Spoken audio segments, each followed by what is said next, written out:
Greetings, Prince of Peace. I am sorry that I am not able to be with you live in this Zoom meeting. I had travel plans that were changed suddenly. Thanks, COVID. I'm here, though, in our house, in one of my favorite parts of our house, which is our Lego room. I've been a fan of Lego since I was a little kid. They've changed a lot, and it's phenomenal to me what a good set of directions can build. We've got some of our favorites behind us, and it's also really special what a good imagination can create. And I'm sitting here because I think our strategic plan, which I'm going to tell you about today, kind of parallels Lego in a way. So I'm going to share my screen as we talk about our strategic plan and the instruction manual, if you will, that it could be for our church. So allow me to share my screen.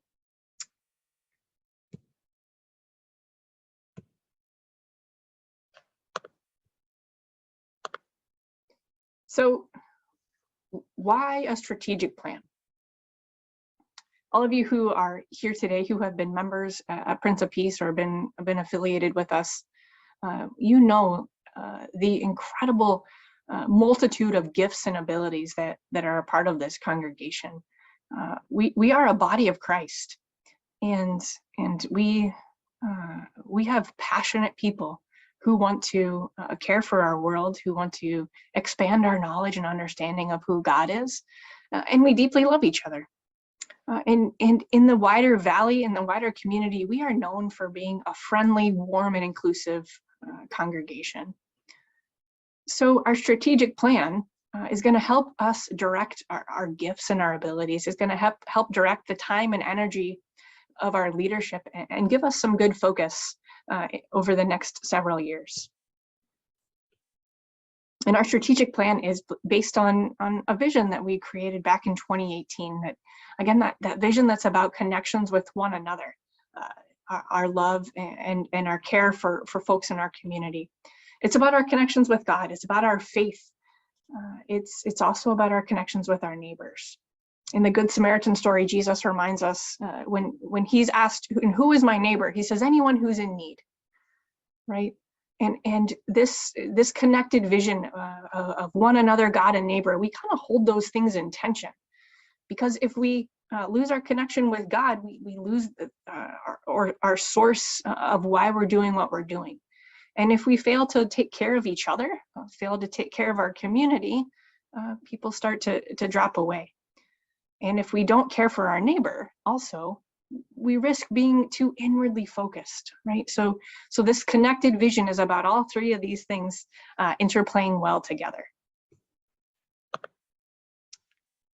So what's the process and the path of how this strategic plan came to be?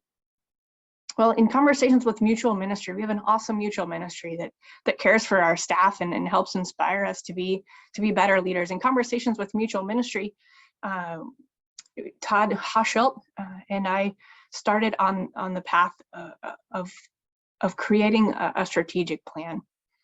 And we decided to do the work in-house, and we brought in 15 of our members who represent many ages and stages of life in our congregation. And we began this work in mid-2019. And we started out by doing a lot of reading, a lot of listening, talking to folks we know who are unchurched or who have left an organized religion. And as we gathered monthly, sometimes twice a month, we did some brainstorming and pondering and wondering about who we want to be and what our plan could be. Now, the really special thing about this document, our strategic plan, it is 23 beautiful pages. But in it, there are three narratives, three stories.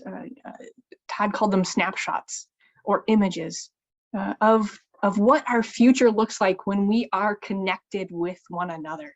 It's meant to be evocative. It's meant to be thoughtful. It's meant to be a long-term goal. And then after each of those snapshots, there are a series of strategies written out. And so as a group, as that 15-member original team and their hard work, we got about a third of the way through our plan. And then we all know what happened in 2020.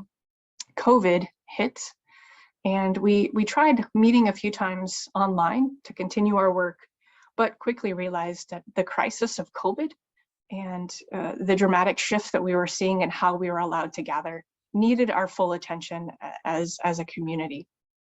So we put the work on pause. Well, we resumed the work in early 2021 with more one-to-ones and listening, staff brainstorming and input from folks. And so we finished that plan in late 2021, and we have already begun work on implementing the strategic plan.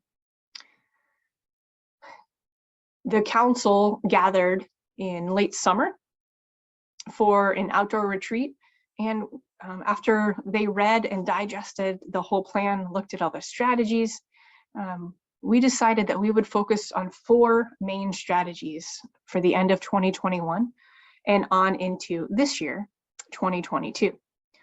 So they decided that it would be wonderful to focus on strategies 2, 3, and 9. Yay for 2, 3, and 9.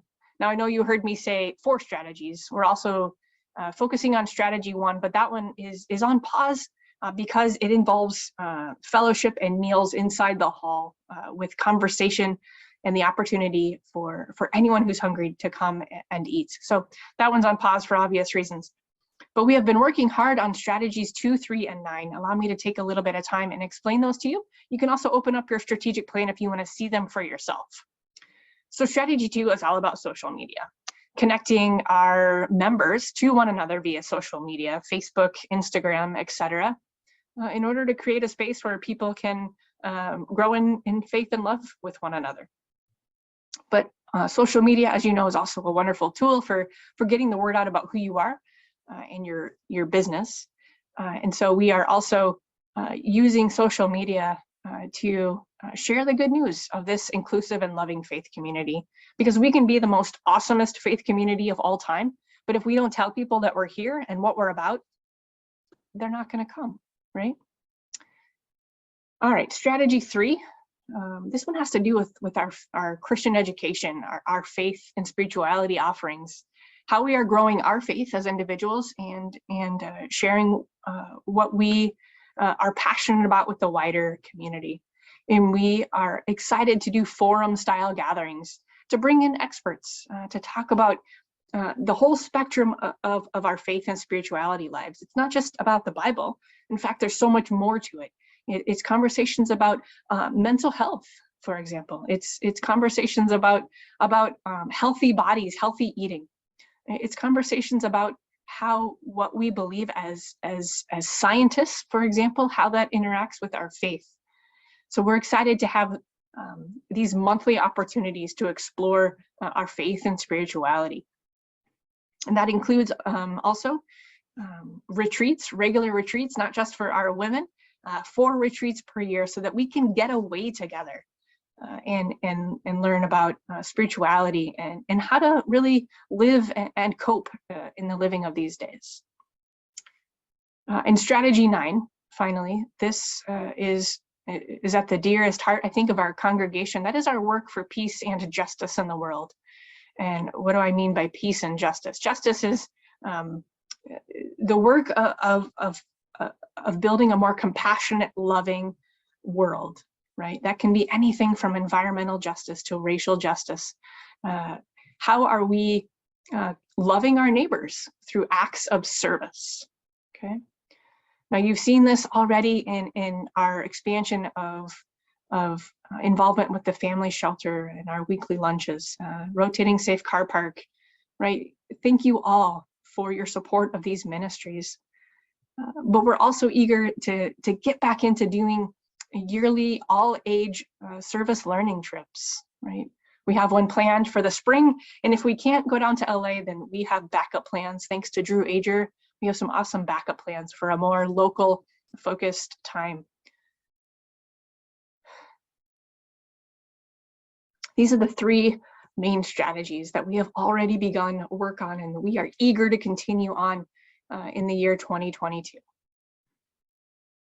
And so what do I want you, each of you, to do with this document? Well, obviously, I really want you to read it. It represents an incredible amount of hard work of many members of our congregation. And I want you to read it. Share with me what excites you about what's in these pages.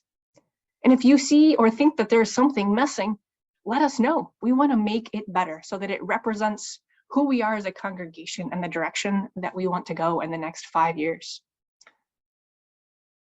Now, even though we have this awesome plan, and like I said, with Legos, you get a booklet and it tells you what to do and how to build. I want to also say that I think one of the gifts we have as a congregation is that we are also nimble and responsive to needs. So as we continue to live and listen and pay attention to the needs of our community, to the needs of our faith community as well, we're also going to continue to be able to move in a direction when a crisis comes up, because that's who we are, right?